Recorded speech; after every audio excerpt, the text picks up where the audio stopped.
বেৰত আঁৰি থোৱা আছে এখন বিশেষ কেলেণ্ডাৰ। কল্যাণকামী চৰকাৰৰ এগৰাকী মন্ত্ৰীৰ ফটো সম্বলিত এখন কেলেণ্ডাৰ। কিন্তু কেলেণ্ডাৰখন ওলোমাই থোৱা বেৰখনৰ লগতে গৃহটোৰ জৰাজীৰ্ণ অৱস্থাটো এবাৰ ভালদৰে চাওকচোন। ঘৰৰ জৰাজীৰ্ণ দুৰৱস্থাৰ কথা পাছলৈ থলো। চাওকচোন, এই থেতুৱৈ ধৰা জাৰত শুবলৈ এখন ভাল বিচনাৰো অভাৱ। বাঁহৰ 4টা খুঁটাকে সম্বল হিচাপে লৈছে। পাৰি থোৱা খেৰখিনিয়ে কৰিছে তুলিৰ কাম। বেচিজিল হৈ পৰি আছে গাত লোৱা পাতল কম্বল কেইখন। মুঠতে জৰাজীৰ্ণ ঘৰখনৰ প্ৰতিটো কোণলৈ চালে আপোনাৰ চকু সেমেকি উঠিব। আপোনালোকৰ বাৰু মনত আছেনে মংগল ককাৰ যে খং উঠিছিল? চৰকাৰলৈ বিৰাটেই খং উঠা ককাজননো কেনেকুৱা পৰিৱেশত বসবাস কৰি আছে, কেনে দুৰ্বিষহ জীৱন কটাই আছে, তাৰ বুজ ল'বলৈ আমাৰ বোকাখাটৰ সংবাদদাতা উত্তম শৰ্মা উপস্থিত হৈছিলগৈ বোকাখাটৰ গেলেকা পালিজানত। এইজনেই চৰকাৰলৈ খং উঠা মংগল বৰাই ককা। 70 গৰাকী ককাই এতিয়াও পেটৰ তাৰণাত দুবেলা দুমুঠি নিজেই গোটাবলগীয়া পৰিস্থিতি। হেকু জেকুকৈ ককাই পাহাৰৰ ওপৰৰ পৰা খৰি আনি নিজে কাটি বেছি দিনটোত কেতিয়াবা লাভ কৰে 50 টকা, কেতিয়াবা আকৌ 100 টকা। ককাৰ এইখনেই জুহাল। এই জুহালতে ককা আৰু তেওঁৰ 16 বছৰীয়া পুত্ৰই ভাত পানী ৰান্ধে আৰু 3টা সন্তানৰ সৈতে আতুম টোকাৰিকৈ খায়। কেতিয়াবা লঘোণেও থাকিবলগীয়া পৰিস্থিতি। প্ৰচণ্ড শীতৰ পৰা ৰক্ষা পাবলৈও এই জুহালখনেই যেন একমাত্ৰ সাৰথি মংগল ককা আৰু তেওঁৰ 3 সন্তানৰ। অৰ্থৰ অভাৱত 5ম শ্ৰেণীলৈকে পঢ়ি শিক্ষা সাং কৰে মংগল ককাৰ 16 বছৰীয়া বৰপুত্ৰই। নিশা বিচনাৰ নামত এইখন বাঁহৰ চাঙত খেৰ পাৰি থেতুৱৈ ধৰা জাৰত এখন পাতল নিহালি গাত উৰাই লৈ নিশাটো কটাই ককা আৰু তেওঁৰ 3 সন্তানে। এই যে বেৰত মন্ত্ৰী অতুল বৰাৰ ফটোসহ কল্যাণকামী চৰকাৰৰে এটা বিভাগৰ পুৰণি কেলেণ্ডাৰখন দেখিছে, তাৰ বাহিৰে চৰকাৰী আঁচনিৰ নামত বিগত সময়ছোৱাত মংগল বৰাইকে লাভ কৰিছে মাথো এখন ৰেচন কাৰ্ডহে। PMAYৰ ঘৰ এটা বিচাৰি বিচাৰি মহমাইকী গাঁও পঞ্চায়তলৈ তাঁতবাতি ককাৰ। তাঁতবাতি কৰি কৰি ভৰিৰ চেণ্ডেলৰ ফিটা ছিঙি যোৱাৰ পাছতো আজি কুপতি গৃহ এটা নাপালে মংগল ককাই। সেয়েহে ৰ'দে বতাহে থেতুৱৈ ধৰা জাৰত এই জৰাজীৰ্ণ ঘৰটোতে অমংগলৰ মাজেৰেই দিন কটাবলগীয়া হৈছে মংগল ককাই। আহকচোন ককাৰ মুখেৰেই শুনো তেওঁৰ জীৱনৰ ব্যথাসমূহ। নাই দিয়া আবেদন কৰিছে? আবেদন কৰা আছে, যথেষ্ট মানে কাগজ পত্ৰ জবাব দিয়া আছে, দিয়া নাই। দিম বুলি কয় পৰ্যন্ত নাহে, একেবাৰেই নাহে। বৰ্তমান কিহৰ পৰা নাহে, কি কৰে বক্তৃতা হৈ আছে পৰ্যন্ত আমি ধৰিব পৰা নাই। চৰকাৰী আঁচনি কি পাইছে আপুনি? চৰকাৰী আঁচনি পাইছে, চাউলৰ কাৰ্ডটোৱে পাইছে, আৰু একো নাই পোৱা? আৰু একোৱেই পোৱা নাই। পঞ্চায়তৰ মানুহখিনি আহে নাই? পঞ্চায়তৰ মানুহ একোদিনো অহা নাই। আপোনাৰ ঘৰটো তেওঁলোকে দেখা নাই? ৱাৰ্ড মেম্বাৰেও অহা নাই। আজি গাঁও পঞ্চায়তত আজি মিটিং আছে বোলে, বৰসভা আছে বুলি। এতিয়া ৰাতিপুৱা তোমাৰ টংকেশ্বৰ বৰাইকক ফোন কৰিছে বোলে বালিজানৰ মানুহকেইটা ওলাই যাব লাগিছিলে বোলে, বৰসভা আছে পৰ্যন্ত বোলে খুৰাকো মই তাৰ খুৰা হয়, তাই মোক কৈছে যে খুৰা আগলৈ আহিবি, পঞ্চায়তৰ মিটিং আছে তোমালোকে আহিবা এনেকুৱা বুলি। আৰে আজি তোমাক খবৰ দিছে, কালিৰ পৰাতো কি কৰি আছিল তেতিয়াহ'লে? যদি তোমালোকে কৰিব যদি নোৱাৰে তেতিয়াহ'লে হাত দাঙি দিব লাগে। মই আজিৰ পৰা মই ৱাৰ্ড মেম্বাৰ নহওঁ বুলি। আপুনি কি কৰে? মই খৰি বিক্ৰী কৰি খাই থাকোঁ। ক'ৰ পৰা নাই? পঢ়াৰ পৰা। কিমান পায়? 100 টকা পাওঁ। ঘৰ চলেনে? এনেকুৱাতে ল'ৰাটো তোমাৰ এই হোটেলত কাম কৰে, বোকাহাট হোটেলত গিলাচ পাতিকেইটা ধুয়ে, তাৰ পৰা তোমাৰ 150 টকা হাজিৰা পায়। ডাঙৰ ল'ৰাটো নপঢ়ে নেকি আপোনাৰ? 5ৰ পৰা এৰি দিলে আৰু কি কৰিম, মোৰো একদম অৱস্থা কাহিল। মাইকীটোও ঢুকালে, এতিয়া আৰু ল'ৰা ছোৱালী আৰু কৰিম কি? ল'ৰা ছোৱালী কেইটা? 3টা। বাকী 2টা কি কৰে? বাকী 2টা স্কুলত যেনে তেনেকৈ পঠিয়াই থাকে, যাৰ তাৰ কাপোৰে তোমাৰ চোলা কাপোৰে লৈ পেলাই পিন্ধি পেলাই গৈ থাকে। স্কুলত দিছে চৰকাৰে, নাই দিয়া নহয়, দুযোৰ কাপোৰ দিছে। ল'ৰা ছোৱালী পিন্ধিব নাজানে। মই কৰিম কি? কেইবাৰ মই পঢ়াৰ পৰা আহিম, কেতিয়া কাপোৰ ধুম নে কিয়ে কৰিম, নে ভাতেই ৰান্ধিম নে কিয়ে কৰিম। বাগানত কৰিছিলে নেকি আগতে? আগতে বাগানতে কৰিছিলোঁ।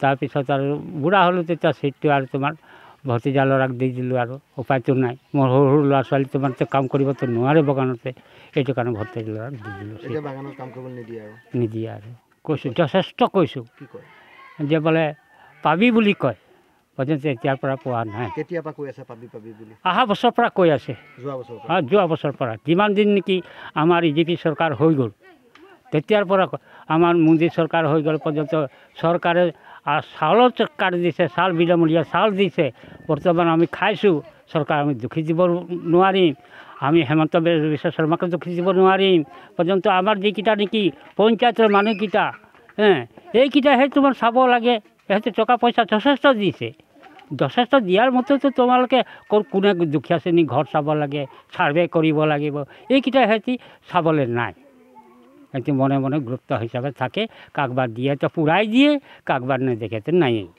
এনেকুৱা কৰি থয় আহে আমাৰ মমাইখীৰ পঞ্চায়তৰ পৰা আহে এহেঁতি ডাঙৰ ডাঙৰ মানুহ আহে বহে নিৰ্বাচনৰ সময়ত বৰ্তমান আমিতো আৰু ওলাৰ ভাই মূলা হয়নে নাই আমিতো ডাঙৰ মানুহক দেখিলেও কিছুমান মানুহে ভয় কৰে যাবলৈও ভয় কৰে এই তই যা ই বোলে তই যা নগ'লোঁ আৰু এনেকুৱা কৰি থাকি যায় কিছুমান তো পৰ্যন্ত আমাৰ গাঁও বাহিনী পঞ্চায়তৰ মানুহ ওচৰ চপীয়া মানুহে তো পৰ্যন্ত সিহঁতিতো চাবলৈ আহিব লাগে নে নিৰ্বাচনৰ সময়ত কি কয় তেওঁলোকে সিহঁতে দিম বুলিয়েই কয় নিদিওঁ বুলি নকয় এতিয়া এই কৈয়ে আছে দিম বুলি এতিয়া জানুৱাৰী মাহত হৈ গ'ল জানুৱাৰী গ'লে এতিয়া ফেব্ৰুৱাৰীও আহিলে ফেব্ৰুৱাৰী মাহৰ পিছতে ইলেকশ্যন আহি পালেহি তাৰপাছত কেতিয়া দিব কেতিয়া নাই তোমাৰ ক'বই পৰা নাই আপোনালোকৰ বাৰু মনত পৰেনে প্ৰধানমন্ত্ৰী নৰেন্দ্ৰ মোদীৰ এটা জিয়া ফাঁকি লৈ দেশত নাথাকিব আৰু এটাও কেঁচা ঘৰ সকলোৰে ঘৰ পকা কৰিব মোদী চৰকাৰে 2022 চনলৈকে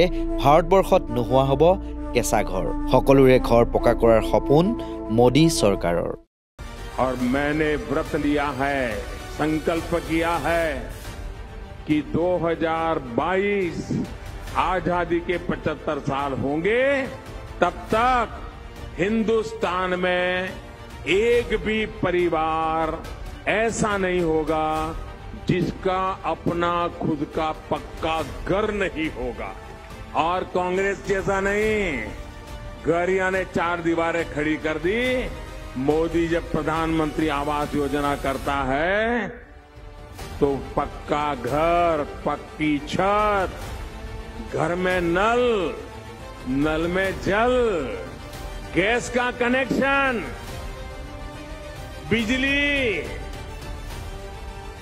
LED बल्ब शौचालय ऐसा पक्का पूरा घर ये मेरा सपना है মোদীক দেখি উঠিলগা হিমন্ত বিশ্ব শৰ্মাই বোলে মুকুচা 2020 চনত BTCত বিজেপিৰ নিৰ্বাচনী ইস্তাহাৰ মুকলি কৰি নৰেন্দ্ৰ মোদীৰ সপোনৰ ব্যাখ্যাৰে সদম্ভে এটা মিছা ঘোষণা কৰিছিল হিমন্ত বিশ্ব শৰ্মাই গৃহহীন লোকৰ ঘৰ বনাবৰ কাৰণে মোদী ডাঙৰীয়াই দিল্লীৰ পৰা টকা পঠায় কিহৰ বাবে যে আৰু মাত্ৰ কেইবছৰমান পিছত ভাৰতবৰ্ষৰ স্বাধীনতাই ৭৫ বছৰত ভৰি দিব নৰেন্দ্ৰ মোদী ডাঙৰীয়াই সংকল্প লৈছিলে যে যেতিয়া আমাৰ দেশ স্বাধীনতাৰ ৭৫ বছৰত ভৰি দিব কোনো মানুহ কেঁচা ঘৰত থাকিব নালাগিব সকলো মানুহে পকী ঘৰ পাব লাগিব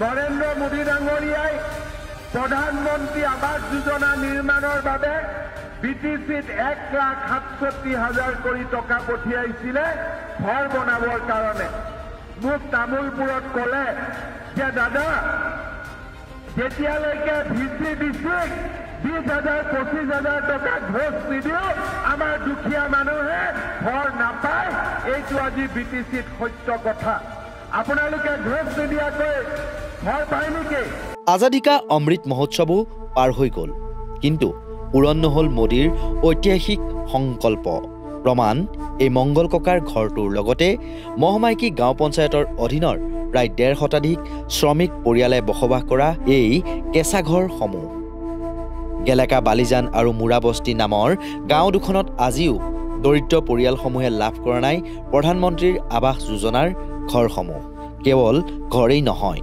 লাভ কৰা নাই চৰকাৰী উন্নয়নমূলক আঁচনিৰ লাভালাভ। ঘৰত আমাৰ কোনো নাই, এই ভনীটো আছে, তাক লৈ আহিছোঁ, সিয়ে লগত থাকে। আৰু দুজনীয়ে ল'ৰা নাই, ছোৱালী নাই, একো নাই, মতা নাই, ভাতা নাই। কি কৰে আপোনালোকে? কি কৰে কাম? কি কৰে কি নকৰিব, সি ঘৰতে থাকে, গৰুকেইটাকে চাই। আঁচনি পাইছে নাই চৰকাৰৰ?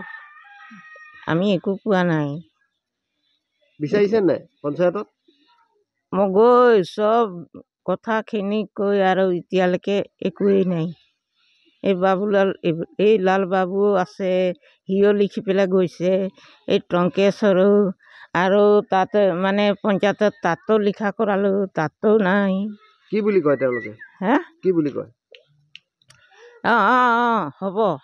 হ'ব বুলি ক'ত, এতিয়ালৈকেতো হোৱাই নাই। পঞ্চায়তৰ মানুহ আহে নাই গাঁওখনলৈ আপোনালোকৰ? ক'ত আহিছে? আহিলেতো আৰু ইমানটো কথাই নাছিলে। একোৱে পোৱা নাই নেকি? বৃদ্ধ পেঞ্চনো পোৱা নাই। ঘৰ পাইছে নাই? ঘৰো নাই। বৃদ্ধ পেঞ্চন এইটোও নাই। লেট্ৰিন নাই, একোৱে নাই পোৱা। একোৱে নাই পোৱা। ব'ল চাই আহিবি। আপুনি? আমি একোৱে পোৱা নাই, অকল ৰেচন কাৰ্ডটো পালোঁ। ঘৰো পোৱা নাই, লেট্ৰিনো নাই, কোনোৱে পোৱা নাই। পেঞ্চন চেঞ্চন একোৱে নাই। পঞ্চায়তত কথাখিনি জনাইছে নাই? জনাইছিলোঁ, কিমান বাৰ হৈ গ'ল। এতিয়ালৈকে যে পঞ্চায়ত মানুহকে ক'লে বোলে মই এনেকুৱা কৰি দিম, তেনেকুৱা কৰি দিম, আৰু কিমান কৰি থাকিবি। আমাৰ পইচাও নাই, গাছ লগা নাই। আমি য'তে ত'তে আৰু গৈয়ে থাকোঁ। বাগানতে কৰোঁ আৰু ক'ত নহয়। আমাৰতো কোনো ছোৱালী এটা আছে, মই নাই, আমাৰ ঢুকালে। আমাৰ অকল ছোৱালী এটা আছে, মোৰ নাম মণি চাউৰা। পেঞ্চন দিয়া নাই? নাই। এইসকল দুৰ্ভগীয়া লোকে বৰ্তমানলৈকে কিয় এটা চৰকাৰী বাসগৃহ লাভ কৰা নাই বুলি পঞ্চায়তত গৈ আচ্ছা নেতাই প্ৰশ্ন কৰিলেও তেওঁলোকৰ বিৰুদ্ধে দাদাগিৰি কৰা বা গোচৰ দিয়াৰহে ধমক দিয়াৰ অভিযোগ পঞ্চায়তৰ বিষয়া সদস্যৰ বিৰুদ্ধে।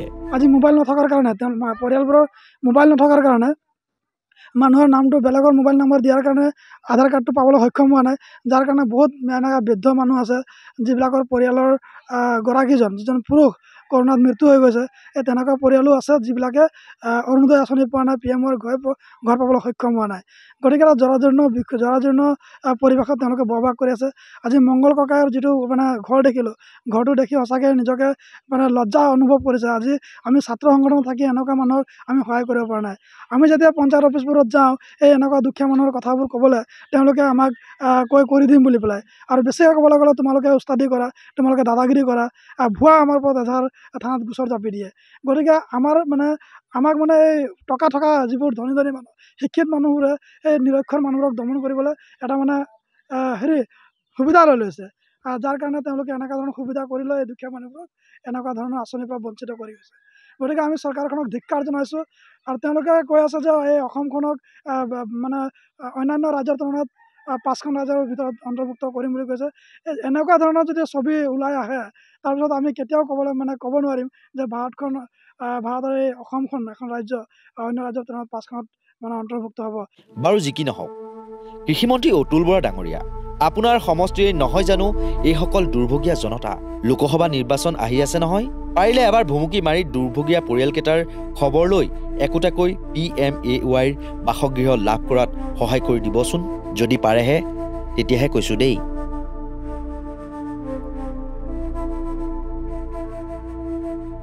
বোকাখাটৰ পৰা উত্তম শৰ্মাৰ প্ৰতিবেদন, নৰ্থ ইষ্ট নাও।